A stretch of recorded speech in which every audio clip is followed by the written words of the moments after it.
నమస్తే రమగారు. నమస్తే జయ. రమగారు, హ్మ్. తమలపాకు చెట్టు ఇంట్లో పెంచుకుంటాం కదా! హ్మ్. దాన్ని దైవ సంభూతిగా అంటే ఇప్పుడు తులసి మొక్కకి మనం ఎలాంటి ప్రాధాన్యత ఇస్తామో అలాంటి ప్రాధాన్యత ఇవ్వాలా? లేకుంటే తమలపాకు చెట్టుని మిగిలిన మొక్కల్లాగానే చూసుకోవచ్చా? ఎందుకంటే మా ఇంట్లో ఉంది రమగారు. హ్మ్. నేను కొన్ని ప్రశ్నలు విన్నా. ఎప్పుడు పడితే అప్పుడు తమలపాకులు కొయ్యకూడదా? తెంచకూడదని, కొయ్యకూడదని, హ్మ్. దేవునికి మాత్రమే నైవేద్యం పెట్టాలని, హ్మ్. తీసుకొని మనం నోట్లో వేసుకోకూడదని. తమలపాకులు వేసుకోరా? నాకు అర్థం కాలేదు రమ్మగారు. ఒకవేళ పెంచేటప్పుడు అలానే చెయ్యాలా? కాదు జయ, ఎలా అంటే ఇవన్నీ పిచ్చలు ప్రబలిపోవటం అంటారు దీన్ని, సరిగ్గా చెప్పాలంటే అంతే. తమలపాకు ఇప్పుడు మనకి దేశమంతా అన్ని ఊళ్ళలోనూ నర్సరీలు వచ్చేసినాయి. ప్రతి చోట ప్రతి మొక్క దొరికే అవకాశం వచ్చింది. ఉంది. ఇళ్ల దొడ్లల్లో, వరండాల్లో, వాకిళ్లల్లో పెంచుకునే మొక్కలు వేరేగా ఉండేవి. తమలపాకు తీగలు ఇది గోదావరి జిల్లాల వైపు ఇళ్లల్లోనే కనపడతాయి.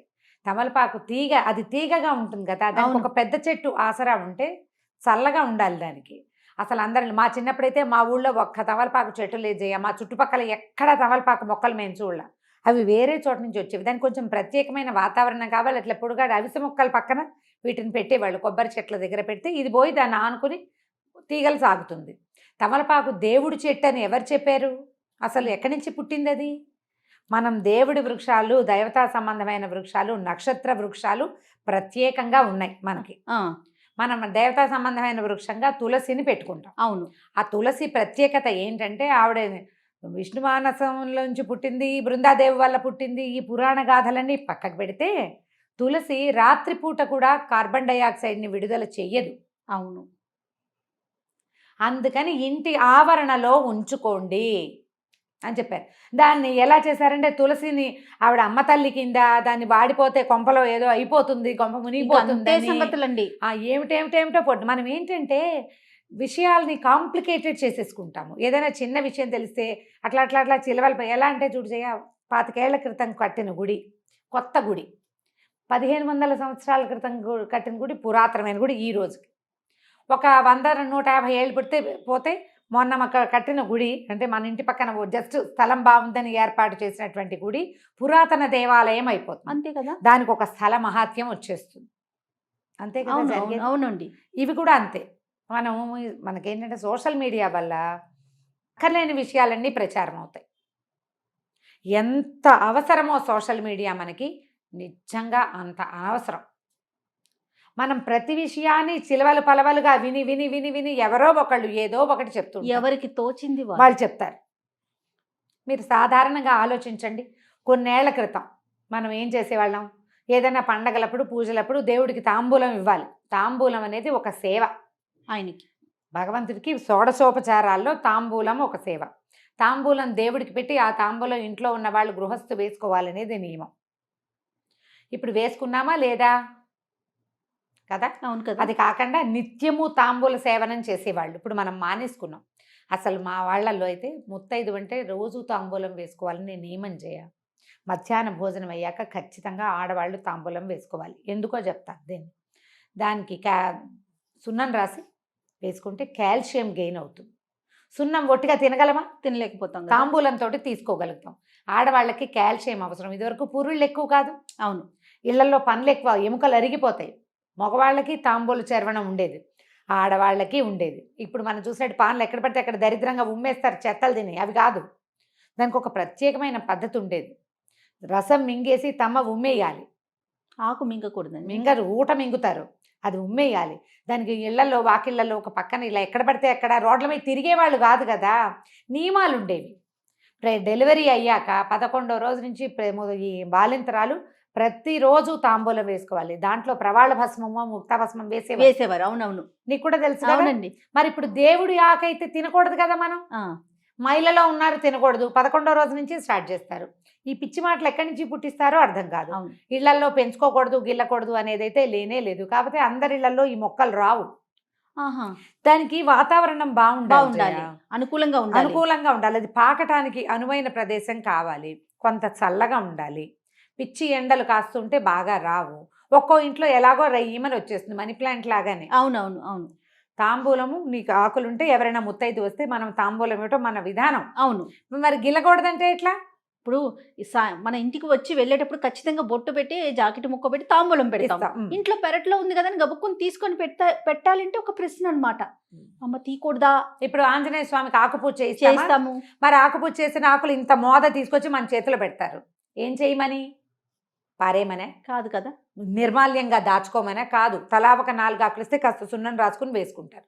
భగవంతునికి అర్చన చేసిన ఆకులు తీసుకోవటం వల్ల కూడా మనకి కొంత ప్రయోజనం లభిస్తుంది. తమలపాకు మనకి ఆరోగ్యదాయిని, అన్నం అరగదీస్తుంది, అవును, గొంతులో ఉన్న కఫాన్ని తొలగిస్తుంది. తర్వాత అది ఏంటంటే ఒక విలాసవంతమైన వ్యవహారం కూడా. దంపతులు తాంబూల చరవణం చేస్తూ ఉండటం అనేది ఒక విలాసం. దాన్ని తీసుకెళ్లి దైవ సంబంధాలలాగా అంటకట్ట చేస్తే ఎట్లాగమ్మా? పిచ్చి. అంటే భగవంతునికి వాడతాం కాబట్టి దాన్ని ఇంకా దైవ మరి సంబూతంగా భావించేస్తున్నారు కదా. దైవ సంభూతం ఎట్లా అవుతుంది? నువ్వు పెళ్లిళ్లలో తాంబూలాలు పుచ్చుకోరా? కదా, పుచ్చుకుంటారు కదా. పెళ్లిళ్లలో తాంబూలాలు పుచ్చుకుంటారు. పేరెంటాలకు వెళ్తే తాంబూలం ఇస్తారు. ఆడవాళ్ళు తాంబూలాలు వేసుకుంటారు, మగవాళ్ళకి ఇళ్ళీలు వేసుకుంటారు. దేవుడికి పూజ కూడా చేస్తాము. ఒక ఆంజనేయ స్వామికి తప్పితే ఎవ్వరికి తమలపాకులతో అర్చన చెయ్యం. అవును, ఆయనకి ప్రీతి చల్లగా ఉంటుంది తమలపాకుల తోటలో. ఆ చల్లదనానికి ఆయన అక్కడ ఉంటాడని చెప్తారు, ఆయనకి ఇష్టమని. దీన్ని దైవాంశ సంభూతంగా భావించి అది ఉంటే సిరి వస్తుంది, అది ఉంటే గ్రహపీడ ఉండదు, ఇలాంటివి మాత్రం నేను వినలేదు, నాకు నమ్మకం లేదు.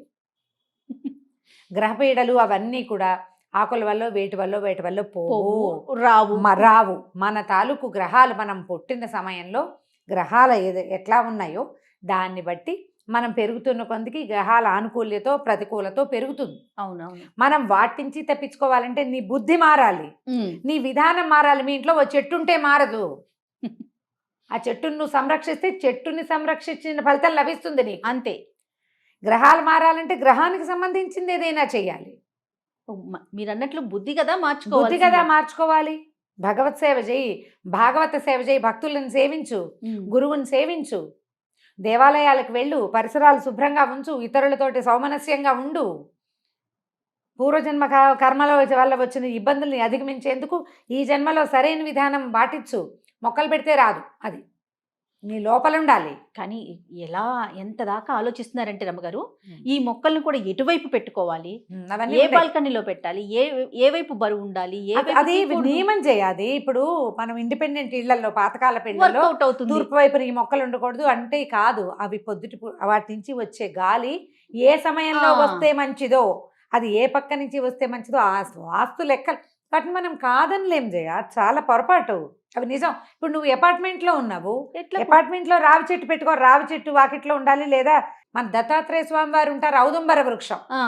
ఆ ఔదుంబరం మహాద్భుత వృక్షం. అంటే అది ఎక్కడైనా ఒక చోట దాని అంతటా అది మొలిస్తే అక్కడ దత్తాత్రేయ సాన్నిధ్యం ఉంటుందని నమస్కారం చేసుకోవాలి. ఆ చెట్టును నువ్వు ఇంట్లో పెంచుకుంటానంటే ఎట్లా కుదురుతుంది? అపార్ట్మెంట్లో అది పెంచలేం కాబట్టి దాన్ని బోన్సాయి చేస్తానంటే, మహావృక్షంగా ఎదగవలసిన చెట్టుని నువ్వు మరుగుజ్జు చెట్టుగా చేసినందుకు ఎంత పాపం వస్తుందయా.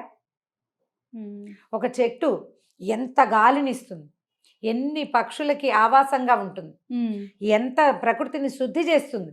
దానికి అవకాశం లేకుండా నువ్వు ఇంత బోన్సాయిని చేసి ఇంట్లో పెట్టుకుంటావు. ఆ బోన్సాయి చెట్టు కింద కూర్చుంటాడా దత్తాత్రేయ స్వామి వారు? కూర్చోటానికి అవుతుందా? ఏమిటి చెప్పు, పిచ్చిలు కాదు. అదేనండి, ఒకరి నుంచి ఒకరికి అంటే స్వధర్మే నిధనం శ్రేయ అన్నాడు కృష్ణుడు. మన ధర్మంలో ఉండండి. మన పూర్వీకులు ఈ భగవత్ విషయాల్లో ఏం చేశారో అది చేయండి.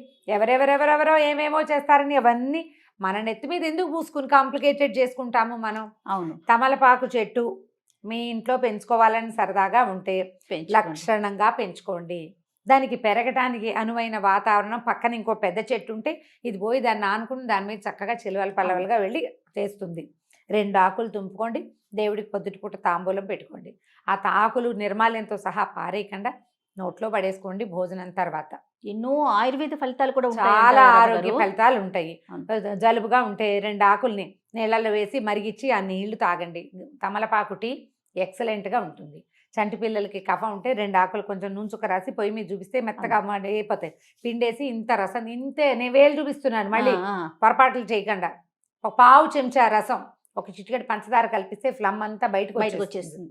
ఇలాంటివి చేయండి. ఆయుర్వేద రీత్యా తమలపాకు చాలా మంచిది. భగవంతుడికి కూడా మనం వాడుకుంటాం. గిల్లి శుక్రవారం, శనివారం, మంగళవారం ఏ తప్పు దానికి